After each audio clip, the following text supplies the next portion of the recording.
नमस्कार, India daily live देख रहे हैं आप और मैं हूं आपके साथ Shivam Dubey. India daily live के बेहद खास बुलेटिन भारत डेली लाइव में आप सबका बहुत बहुत स्वागत। बुलेटिन की शुरुआत करेंगे तो करेंगे पहली खबर की ओर। प्रधानमंत्री नरेंद्र मोदी ने शुक्रवार को बिहार के मुख्यमंत्री नीतीश कुमार को राज्यसभा सदस्य के रूप में शपथ ग्रहण करने पर बधाई दी।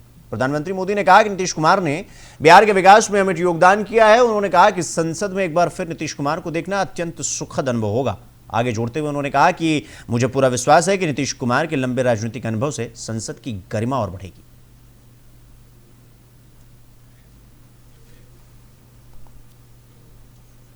तो बंगाल के पश्चिम मेदिनीपुर में आयोजित एक जनसभा में केंद्रीय गृह मंत्री अमित शाह ने घाटल की बाढ़ को लेकर बड़ा बयान दिया। डोबरा में लोगों को संबोधित करते हुए अमित शाह ने आरोप लगाया कि प्रधानमंत्री नरेंद्र मोदी द्वारा भेजे गए 1500 करोड़ रुपए के घोटाला मास्टर प्लान को घाटल मास्टर प्लान को राज्य की टीएमसी सरकार ने लागू नहीं किया। उन्होंने कहा कि केंद्र सरकार इस योजना में 60% तक सहयोग देने को तैयार थी, लेकिन राज्य सरकार की लापरवाही के कारण बाढ़ की समस्या जस की तस बनी हुई है। साथ ही उन्होंने लोगों से अपील की है कि भाजपा की सरकार बनने पर इस योजना को 1 साल के भीतर लागू कर बाढ़ की समस्या का समाधान किया जाएगा।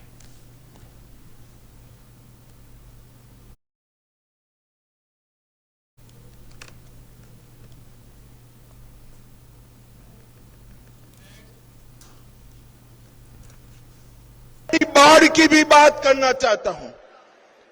घाटल की बाढ़ आई,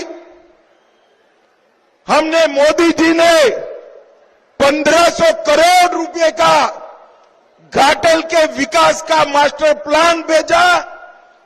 60% पैसा मोदी जी उठाने वाले थे, मगर टीएमसी सरकार ने घाटल मास्टर प्लान को कचरा कर दिया। आप चिंता मत करिए, भाजपा की सरकार बनाइए, घाटल मास्टर प्लान को हम 1 साल के अंदर लागू कर बाढ़ की समस्या का निपटान करेंगे। बाढ़ की भी बात करना चाहता हूं। तो हरियाणा के मुख्यमंत्री नायब सिंह सैनी ने हरियाणा निवास से विभिन्न योजनाओं का लाभ वितरण किया और इस दौरान सीएम सैनी ने लाडो लक्ष्मी योजना के तहत 6ठी किस्त जारी की। इस योजना के तहत लगभग 10 लाख लाभार्थी बहनों के खाते में 203 करोड़ रुपए 28 लाख रुपए की राशि डाली गई। और हरियाणा के मुख्यमंत्री नायब सिंह सैनी ने आज हरियाणा निवास से विभिन्न योजनाओं का लाभ वितरण कर कार्यक्रम को संबोधित कर जानकारी दी है कि दीनदयाल लाडो लक्ष्मी योजना की 6ठी किस्त जारी कर दी गई। इस योजना के तहत लगभग 10 लाख लाभार्थी बहनों के खाते में 203 करोड़ 28 लाख रुपए की राशि डाली गई। इस राशि को मिलाकर अब तक कुल 6 किस्तों में 1038 करोड़ 5 लाख रुपए की राशि जो है वो ट्रांसफर की जा चुकी है।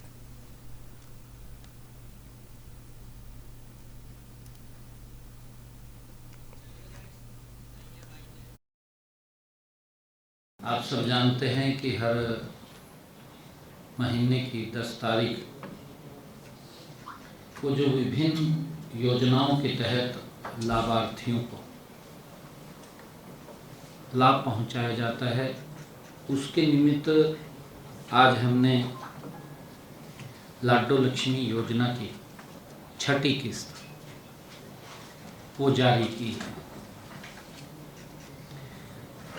लाडो लक्ष्मी योजना की इस 6ठी किस्त के तहत हमारी लगभग 10 लाख बहनें जो लाभार्थी हैं, उनके खाते में 203 करोड़ 28 लाख रुपए की राशि आज ये 6ठी किस्त में जारी करते हुए उनके खाते में पहुंचाई है। कुल मिलाकर के 6 किस्तों में 1038 करोड़ 5 लाख रुपए की राशि बहनों तक पहुंची है। साथियों, मैं ये भी कहना चाहता हूं कि आदरणीय प्रधानमंत्री नरेंद्र मोदी जी का जो संकल्प है, महिलाओं को आर्थिक रूप से सशक्त करना, मजबूत करना, आदरणीय प्रधानमंत्री जी का जो विजन है, महिलाओं का सशक्तिकरण करना विभिन्न योजनाओं के माध्यम से, उनकी सोच के आधार पर ये डबल इंजन की सरकार गति से काम कर रही है, बहनों को सशक्त करने का काम कर रही है। मैं ये भी बताना चाहूँगा, जैसे मैंने पीछे भी आप लोगों को बताया था कि 25 सितंबर को दीनदयाल लाडो लक्ष्मी योजना ऐप का हमने शुभारंभ किया था और पंडित दीनदयाल उपाध्याय जी के 109वें जन्म दिवस के अवसर पर हमने। तो हरियाणा में बढ़ती गर्मी को देखते हुए बिजली व्यवस्था को दुरुस्त करने के लिए सरकार एक्शन मोड में नजर आ रही है। अनिल विज ने हरियाणा निवास में ऊर्जा विभाग के वरिष्ठ अधिकारियों के साथ बड़ी समीक्षा बैठक की। बैठक में उत्तर हरियाणा बिजली वितरण निगम और दक्षिण हरियाणा बिजली वितरण निगम समेत सभी बिजली निगमों के अधिकारी मौजूद रहे। इस दौरान आने वाले गर्मी के मौसम में निर्बाध बिजली आपूर्ति सुनिश्चित करने की तैयारियों का जायजा लिया गया। साथ ही सरकार की फ्लैगशिप योजना प्रधानमंत्री सूर्य घर योजना सहित अन्य बड़े मुद्दों पर विस्तार से चर्चा की गई।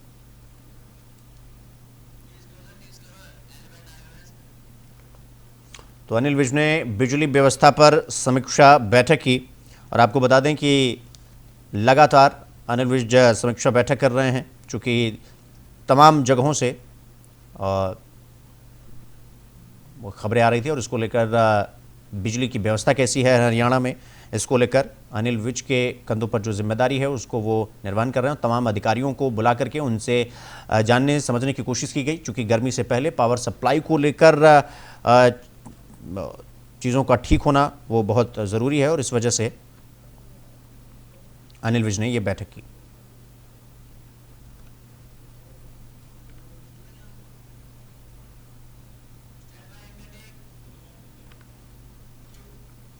तो जयपुर में समाजवादी पार्टी के अध्यक्ष अखिलेश यादव ने केंद्र की बीजेपी सरकार पर तीखा हमला बोला। उन्होंने कहा कि जब बीजेपी मुद्दों से हारने लगती है तो फिर संस्थाओं के पीछे से वार करती है और अब सीबीआई और ईडी के नाम पर इसकी सच्चाई सामने आ चुकी है। और आपको बता दें कि अखिलेश यादव ने कहा कि चुनाव आयोग किसी पर कार्रवाई नहीं कर रहा है और जिससे उसकी निष्पक्षता पर सवाल उठते हैं। उन्होंने ये भी कहा कि जहां भाजपा है वहां पीड़ा है और जहां पीड़ा है वहां पीढ़ी है। कि अभी वोटर लिस्ट आई है, ये आप मान के चलिए, जब भारतीय जनता पार्टी मुद्दों से हारने लगती है तो वो इंस्टीट्यूशंस के पीछे छिप करके वॉर करती है। और इस समय इतने एक्सपोज्ड हैं, ईडी के नाम पर एक्सपोज्ड हैं, इनकम टैक्स के नाम पर एक्सपोज्ड हैं, सीबीआई के नाम पर एक्सपोज्ड हैं पूरी तरह। तब Bharatiya Janata party election commission से मिलकर के चुनाव लड़ रही है। और उत्तर प्रदेश के बाई इलेक्शन में लूट हुई थी, डकैती हुई थी, या उससे ऊपर कुछ कहोगे वो हुआ था। और अभी जो हो रहा है, मैंने एक एग्जाम्पल दिया वहां कि नंदलाल निषाद, उसका फर्जी दस्तखत करा करके समाजवादी पार्टी के वोट कटवाए। जो व्यक्ति साइन नहीं कर सकता, उसके फर्जी साइन बीजेपी के लोगों ने किए, लेकिन इलेक्शन कमीशन किसी पे कार्रवाई नहीं कर रहा।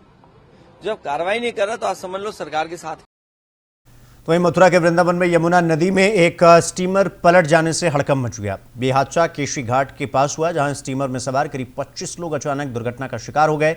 इस हादसे में 10 से ज्यादा लोगों की मौत हो चुकी है। प्रारंभिक जानकारी के मुताबिक इस हादसे में करीब 1 दर्जन से ज्यादा लोग लापता बताए जा रहे हैं, जबकि कई लोगों की डूबने से मौत की आशंका जताई जा रही है। मथुरा में नाव पलटने की घटना का मुख्यमंत्री योगी आदित्यनाथ ने संज्ञान लिया है। मुख्यमंत्री योगी आदित्यनाथ ने मृतकों के शोक संतप्त परिवारों के प्रति संवेदना व्यक्त की है और मुख्यमंत्री ने अधिकारियों को तत्काल मौके पर पहुंचकर राहत कार्य में तेजी लाने के निर्देश भी दिए हैं। मुख्यमंत्री ने अधिकारियों को मृतक के परिजनों को उचित मुआवजा देने का भी निर्देश दिया है। यमुना नदी में वृंदावन और ये माठ क्षेत्र है, उसके बीच में केसी घाट और ये बंसीगढ़ है, उसके बीच में एक ये नाव का हादसा हुआ है, जिसमें एक नाव डूब गई है और अभी तक इसमें से 22 लोगों को बाहर निकाला गया है और जिनको तत्काल यहाँ एम्बुलेंस और 8 पीआरबी हमारी पहुंची थी, उनके माध्यम से तो स्वच्छ भारत मिशन के राज्य ब्रांड एम्बेसडर के गुप्ता ने सभी नगर निकायों और संबंधित विभागों के अधिकारियों के साथ जिला कलेक्ट्रेट सभागार में बैठक ली। बैठक में गुप्ता ने कहा कि 2 अक्टूबर 2014 को प्रधानमंत्री नरेंद्र मोदी ने देश में स्वच्छता की हुंकार भरी थी। उन्होंने कहा कि स्वच्छता अब जन आंदोलन का रूप ले चुकी है और हर व्यक्ति, हर वर्ग ने स्वच्छता की ताकत को पहचाना है। उन्होंने कहा कि राज्य के मुख्यमंत्री भजनलाल शर्मा प्रदेश में स्वच्छता के संबंध में पूर्ण गंभीरता से काम करते हुए प्रदेश को अग्रिम पंक्ति में लाने का प्रयास कर रहे हैं और इसके संबंध में नियमित रूप से मॉनिटरिंग की जा रही है। उन्होंने कहा कि स्वच्छता से न केवल व्यक्ति स्वस्थ रहता है बल्कि उसकी उम्र भी बढ़ती है और किसी भी क्षेत्र के विकसित और समृद्ध होने के साथ साथ स्वच्छ होना भी बेहद आवश्यक है। उन्होंने कहा कि सफाई सिर्फ अभियान नहीं, आदत बने, मानसिकता बदलाव पर फोकस होना चाहिए।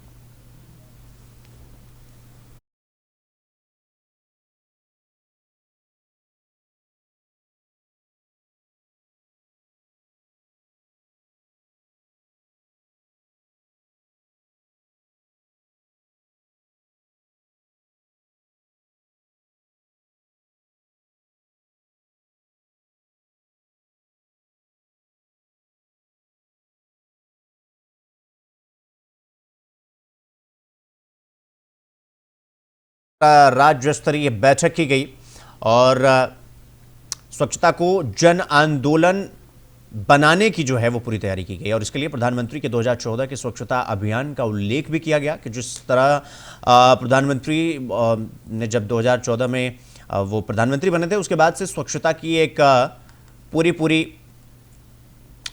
एक बयार चली और इसके बाद लोगों के समझ में आया कि स्वच्छता का क्या महत्व है।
तो अब रुक करेंगे अगली खबर की ओर। अगली खबर आपको बता दें कि वर्धा में हिंगड़ घाट में केवल 50 रुपए की मामूली उधारी को लेकर विवाद इतना बढ़ गया कि उसमें एक व्यक्ति की जान चली गई। इस चौंकाने वाले मामले में आरोपी सचिन को हिंगड़ घाट जिला और सत्र न्यायालय ने आजीवन कारावास की सजा सुनाते हुए 5,000 रुपए का जुर्माना भी लगाया। इस फैसले से इलाके में सनसनी फैल गई और इस हमले में सतीश गंभीर रूप से घायल हो गया और उसकी मृत्यु हो गई। घटना के बाद मामला पुलिस में दर्ज किया गया। गहन जांच के बाद आरोपी के खिलाफ आरोप पत्र दाखिल किया गया और सामान्य मामला न्यायालय में चला और इस घटना ने छोटी बड़ी जो वजह है उसका परिणाम का भयावह उदाहरण सामने आया और न्यायाधीश डॉक्टर DY काले ने कुल 16 गवाहों और सबूतों के आधार पर आरोपी को दोषी ठहराया और आरोपी को आजीवन कारावास की सजा सुना दी।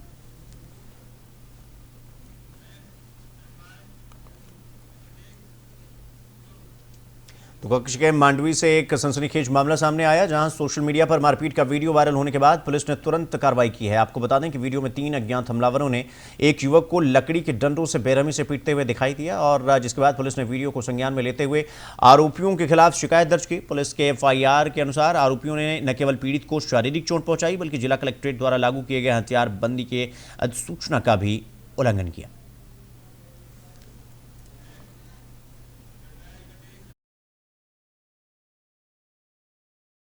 तो झालावाड़ के गंगाधार थाना क्षेत्र से सड़क दुर्घटना का मामला सामने आया, जहां चौमहला कुंडला मार्ग पर एक गेहूं से भरी पिकअप अनियंत्रित होकर पलट गई। बताया जा रहा है कि इस हादसे में महिलाओं और पुरुषों सहित कुल 9 लोग घायल हो गए। तो वहीं हादसे के बाद पिकअप चालक मौके से फरार हो गया। मौके पर मौजूद लोगों ने पुलिस को सूचना दी। सूचना मिलते ही पुलिस मौके पर पहुंची और घायलों को एम्बुलेंस की सहायता से सामुदायिक स्वास्थ्य केंद्र पहुंचाया गया, जहां उनका उपचार चल रहा है। पुलिस ने फिलहाल मामला दर्ज कर जांच शुरू कर दी है।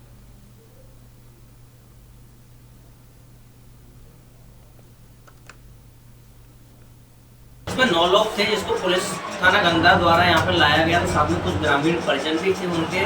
तो उनमें से 3 पेशेंट की थोड़ी हालत गंभीर थी, जिनके नाक कान से खून आ रहा था, सर में चोटें थी। तो 3 पेशेंट को तो हमने झालावाड़ के लिए रेफर कर दिया। इनकी कुछ जांचें होंगी, CT स्कैन वगैरह, और जो भी वहाँ पे डॉक्टर्स को जो भी उचित लगेंगे, तो 3 को हमने रेफर कर दिया। बाकी 6 के लोगों को मामूली चोटें थी, उनका प्राथमिक उपचार कर दिया। जिनमें 2 को छुट्टी। इसमें 9 लोग थे। तो महाराष्ट्र के नासिक में येवला पुलिस थाना क्षेत्र के टोल नाके के पास भारतीय सेना के सामान से लदे एक ट्रक में अचानक आग लग गई और वो पूरी तरीके से जलकर खाक हो गया। ट्रक येवला से होकर गुजरात जा रहा था और बताया जा रहा है कि पुणे से भटिंडा की ओर ये पूरा जो ट्रक था ये जा रहा था। घटना के बाद ट्रक चालक ने पुलिस पर गंभीर आरोप लगाया कि नो एंट्री के नाम पर पैसों की मांग को लेकर विवाद हुआ, जो बाद में झगड़े में बदल गया। आरोपों के बीच फायर ब्रिगेड ने मौके पर पहुंचकर आग पर काबू पाया। हालांकि इस घटना में किसी प्रकार की कोई जनहानि नहीं हुई, लेकिन मामला अब जांच के घेरे में है।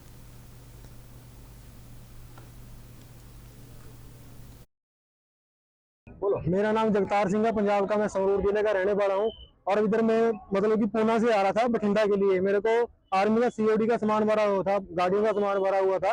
तो क्या हुआ, मैं रास्ते में इधर आ रहा था तो मेरे को पुलिस वाले ने रोका। पुलिस वाले रोक के बोल रहे हैं इधर नो एंट्री है, तुम नो एंट्री में घुस गए। पूरे रोड पे पूरी गाड़ी जा रही है, लेकिन बोले इधर नो एंट्री है, तुम्हारा चलान होगा 30,000 का, नहीं तो हमारे को 5,000 रुपये रिश्वत दे के जाओ। और मैं उनके साथ इसी चक्कर से झगड़ पड़ा उनके साथ।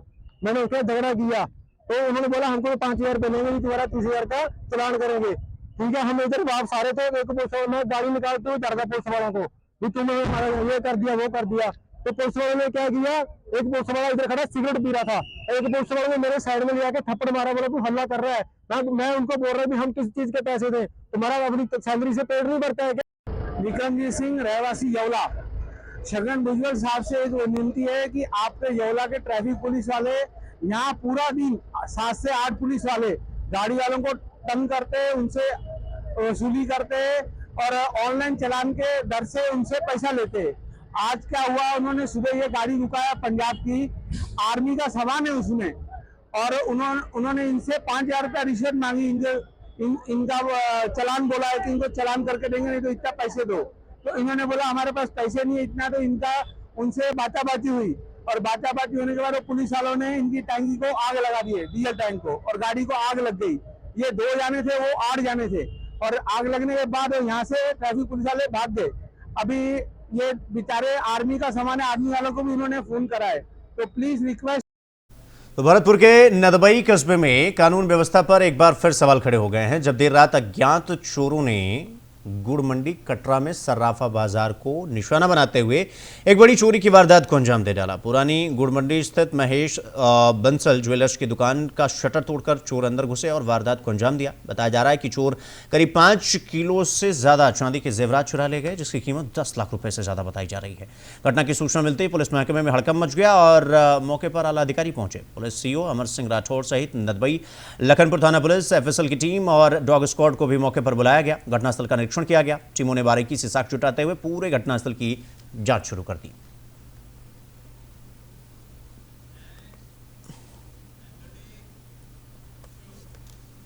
तो यूपी के गाजियाबाद में इंदिरापुरम की एक हाई राइज सोसाइटी में दुखद हादसा हो गया, जहां जयपुरिया सनराइज ग्रीन सोसाइटी की 16वीं मंजिल से गिरकर संदिग्ध परिस्थितियों में एक युवती की मौत हो गई। युवती की उम्र करीब 18 साल बताई जा रही है। जानकारी के मुताबिक युवती के परिजन इसी सोसाइटी में कपड़ा प्रेस करने का काम करते हैं। परिजनों का आरोप है कि उनकी बेटी के साथ कुछ गलत हुआ है। घटना को लेकर सोसाइटी में सनसनी फैल गई। पुलिस के अनुसार CCTV फुटेज में युवती को सुबह लगभग 5:53 पर लिफ्ट में अकेले जाते हुए देखा गया और इसके बाद वो 16वीं मंजिल पर अकेले उतरती हुई भी कैद हुई। फुटेज में उसे 16वीं मंजिल से गिरते हुए देखा गया। उसके आसपास कोई अन्य व्यक्ति मौजूद नहीं दिख रहा है, जिससे पुलिस इसे आत्महत्या का मामला मानकर जांच कर रही है। पोस्टमार्टम रिपोर्ट यौन उत्पीड़न या बलात्कार की किसी भी सबूत की पुष्टि नहीं हुई है। रिपोर्ट में गिरने से आई चोटों के कारण मौत का कारण बताया गया। परिवार ने पहले दुष्कर्म कर हत्या के आरोप लगाते हुए एफआईआर दर्ज कराई थी। अंतिम संस्कार रोकने और हंगामे के बाद पुलिस ने उन्हें सीसीटीवी फुटेज दिखाई और जिसके बाद वो कार्रवाई की मांग कर रहे हैं। पुलिस ने अज्ञात के खिलाफ हत्या का मामला दर्ज किया है और सभी पहलुओं से जांच पड़ताल कर रही है।